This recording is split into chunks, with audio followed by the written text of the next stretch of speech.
Hello friends, chapter number 2 exercise 2.2 सम number 7 तक हमने पिछले वीडियो में कंप्लीट किया था। उससे आगे बढ़ते हुए सम नंबर 8 पे जा रहे हैं हम। तो सम नंबर 8 का क्वेश्चन है tan inverse cos x minus sine x upon cos x plus sine x. बहुत सिंपल, आप साइड में थोड़ा नोट डाउन भी कर सकिएगा कि इस एग्जाम्पल में ब्रैकेट के अंदर ट्रिगोनोमेट्रिक फंक्शन दिए हैं, तो सीधी बात है कि हमें x की जगह पे कोई सपोज करने की ज़रूरत नहीं है। जैसे 5, 6, 7 हम सम कर रहे थे उसी पैटर्न का है। उसमें 7 में सपोज नहीं किया था। क्यों नहीं किया था? क्योंकि अंदर ऑलरेडी ट्रिगोनोमेट्रिक फंक्शन थे। सेम वे नंबर 8 में भी ऐसा है, तो सपोज नहीं करना है उसको। बाहर tan इनवर्स है तो अंदर भी tan इनवर्स लाने की कोशिश करो। तो कैसे? तो मैंने लिखा नहीं है, पर न्यूमरेटर और डिनोमिनेटर दोनों को cos x से डिवाइड करना है। तो हर एक टर्म को, पहले, सेकंड, थर्ड, फोर्थ, ऊपर भी 2 है नीचे भी 2, सबको cos x के क्या किया? डिवाइड। अब tan inverse cos by cos तो 1, sin बाय cos तो tan 1 और ये tan। क्लियर? इतनी चीज़ें। देन आफ्टर आगे की बात करते हैं। तो एक चीज़ मैं आपको बताऊँ कि जैसे ऊपर था वैसे नीचे लिखा, तो tan इनवर्स अभी 1 है, अंदर बाहर tan इनवर्स है, तो मेरे को अंदर क्या लाना है? tan। तो tan लाने के लिए थोड़ा इक्वेशन जैसा मैं उसको कन्वर्ट करूँ तो 1 की जगह पे क्या लिख सकूँ? tan pi by 4। tan x की जगह पे tan x, 1 है तो 1। यहाँ पे कुछ नहीं है तो बाय डिफ़ॉल्ट कंपलसरी बाजू में 1 तो होगा ही, ले सकते हैं 1 इंटू tan x ही होगा। तो 1 की जगह पे tan पाई बाय 4 और tan x की जगह पे 1 की जगह पे tan pi by 4, that means tan 45 की वैल्यू 1। ये पूरा किसका इक्वेशन बना बेटा? तो tan pi by 4 minus x का, ये tan इनवर्स, ये tan। तो आंसर क्या आया? Pi by 4 minus x. बोलो, आ गया समझ में? कोई डाउट नहीं ना? सीधा। तो कोई सपोज करने की ज़रूरत पड़ी नहीं। नंबर 9 जैसा है ऐसा ही नंबर 10 है। नंबर 10 आपको करना है, पर मैंने ऑलमोस्ट 99% आपका काम खत्म कर दिया। पहले नंबर 9 देखते हैं, उसके बाद 10 की बारी। tan inverse x upon under root a square minus x square, this is the question. x is equal to, ऐसा कुछ सपोज करो कि फ्यूचर में tan है तो अंदर भी tan है, तो x is equal to a sine theta मैंने सपोज किया। अब मेरे को साइन थीटा को सब्जेक्ट बनाना है तो a कहाँ जाएगा? नीचे, तो x बाई ए। अब थीटा को सब्जेक्ट बनाना है तो साइन कहाँ जाएगा? सामने, तो साइन इनवर्स x बाय ए। हो गया? चलो, अब ये पूरा क्वेश्चन है, मैं सामने वाले पेज पे कॉपी पेस्ट करता हूँ। पूरा का पूरा क्वेश्चन लिख दिया। अब tan इनवर्स x की जगह पे a साइन थीटा सपोज किया था, लिख दिया। ए स्क्वायर कॉन्स्टेंट है, एक्स स्क्वायर तो पूरा स्क्वायर के साथ, तो a square sine square theta, square है तो पूरा स्क्वायर के साथ लिखना पड़े। ए साइन थीटा वैसे के वैसे, नीचे ए स्क्वायर माइनस ए स्क्वायर साइन स्क्वायर थीटा, तो दोनों में से ए स्क्वायर कॉमन निकलेगा, तो इधर बचेगा 1 और इधर बचेगा साइन स्क्वायर थीटा। चलो, ऊपर डिटो कॉपी। ए स्क्वायर अंडर रूट के बाहर आएगा तो ए 1 माइनस साइन स्क्वायर थीटा क्या होता है? कॉस स्क्वायर थीटा, और अंडर रूट के बाहर आएगा तो कॉस थीटा। ये कैंसल, साइन बाय कॉस क्या हो जाएगा? Tan theta. Tan inverse tan theta, तो बचा क्या? थीटा। और हमने पहले ही बोला था कि थीटा की वैल्यू क्या है? Sine inverse x by a. तो copy sine inverse x by a. बोलो, कुछ भी ना समझ में आया? वैसे बहुत इजी सम है और सिंपल भी है।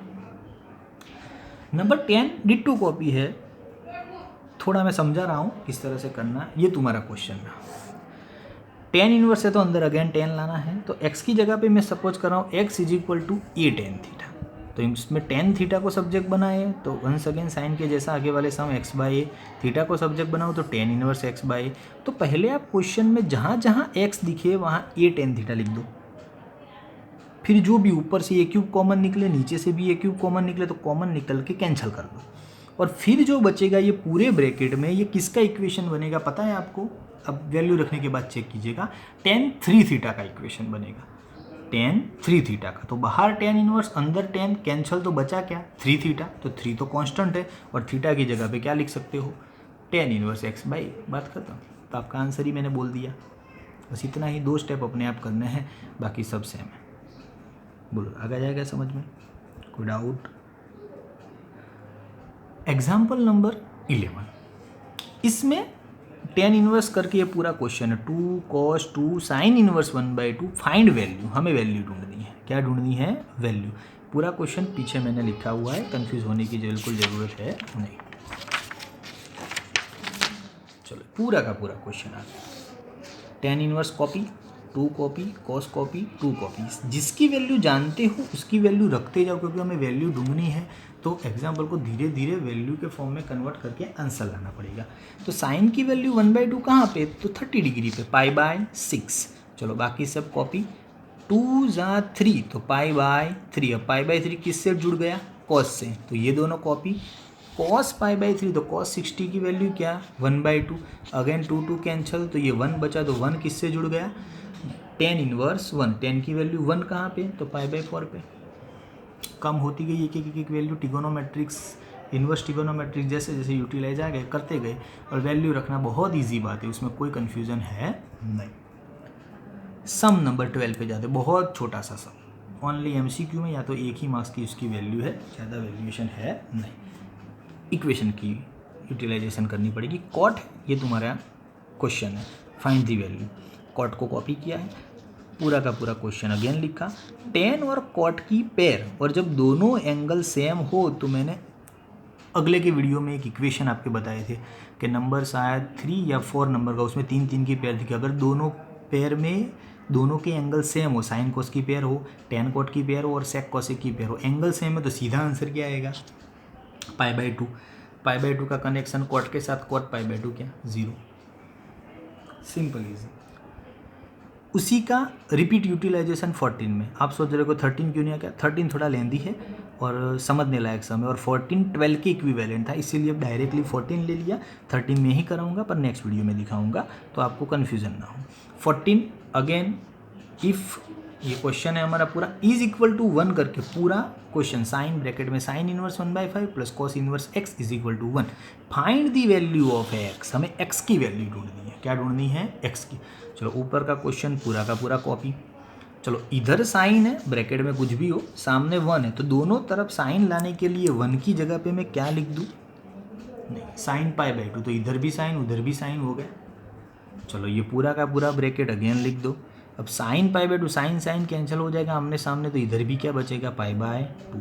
फिर इससे 12 नंबर के ऊपर आओ कि साइन कॉस की पेयर है, आंसर π/2 है, पर ये π/2 कब पॉसिबल है कि दोनों की वैल्यू क्या होनी चाहिए, सेम।